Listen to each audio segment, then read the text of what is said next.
मनामध्ये गृहिणीला एकच प्रश्न पडलेला असतो, रात्रीच्या किंवा दुपारच्या जेवणाला काय बनवावं. जर तुम्हाला पण हा प्रश्न पडतो का?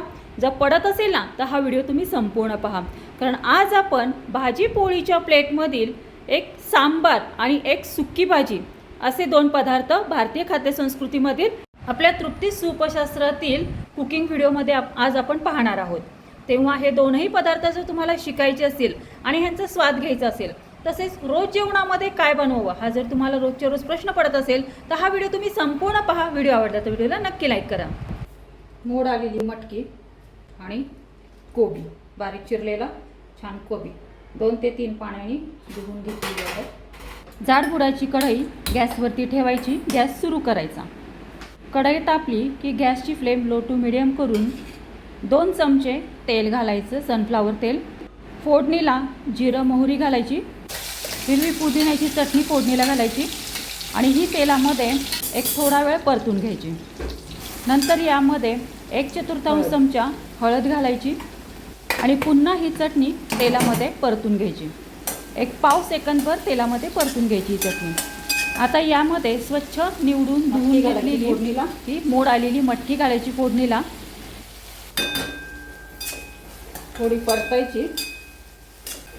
हे वाटपाचं पाणी याच्यामध्ये घालायचं.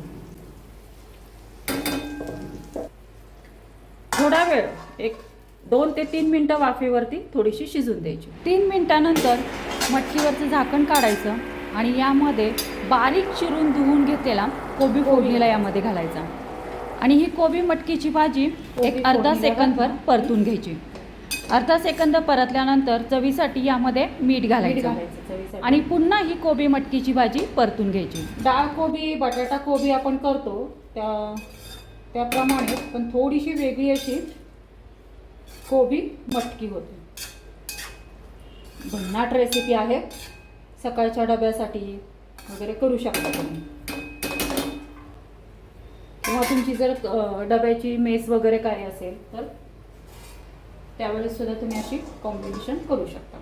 आता लो टू मिडियम गॅस फ्लेमवरती 10 मिनिटं वाफेवरती शिजून द्यायची.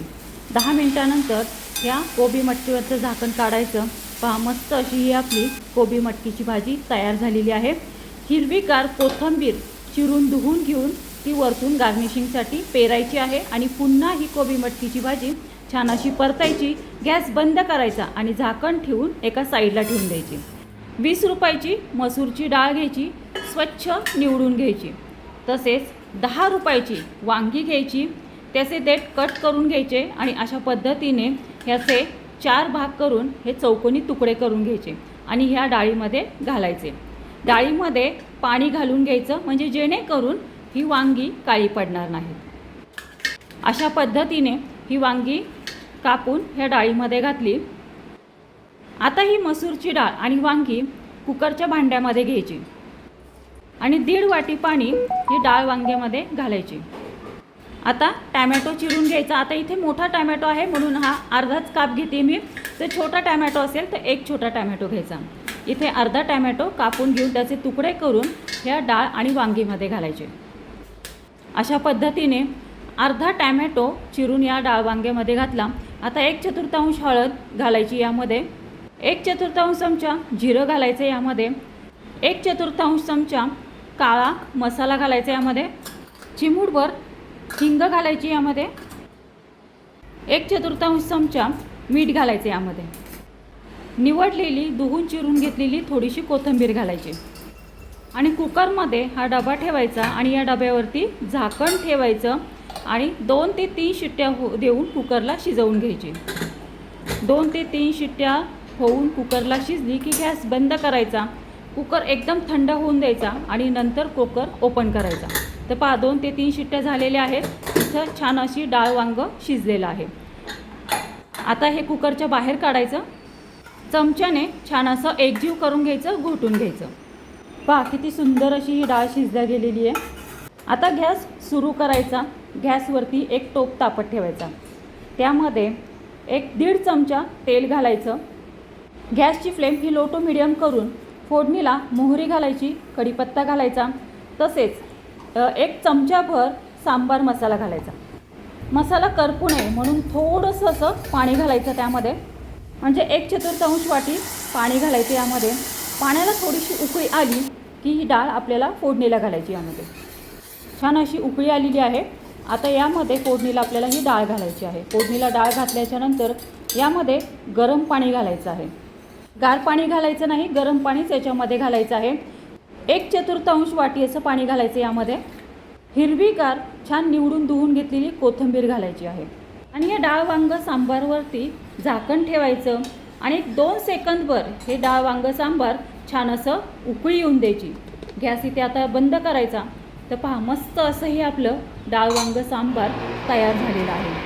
आता इथे ना गॅस बंद करायचा. इथे पहा, प्लेटमध्ये पोळ्या वाढलेल्या आहेत, तसेच काकडी वाढलेली आहे सलाड म्हणून. मस्त असं हे आपली कोबी मटकीची सुकी भाजीसुद्धा तयार झालेली आहे. ही कोबी मटकीची भाजीसुद्धा आपण सर्व करत आहोत. तसेच डाळ वांग सांबारसुद्धा आपण इथे सर्व करत आहोत. रोजच्या रोज जेवणाला काय बनवायचं हे आपल्याला रोजच्या रोज पडलेला प्रश्न असतो.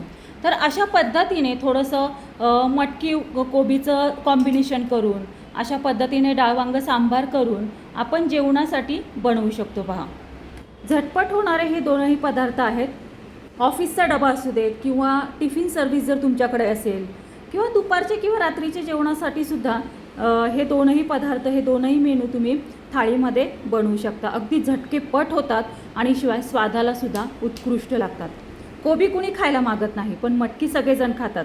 तर असं कॉम्बिनेशन जर तुम्ही केलं मटकी आणि कोबीचं, तर सगळेजण आवडीने खातील. आणि सोबत मसूर डाळ वांग सांबारसुद्धा आपण केलेलं आहे. इतकं चविष्ट लागतं. पातळ भाजी करण्याऐवजी तुम्ही हे मसूर डाळ वांग सांबार करू शकता, बनवू शकता.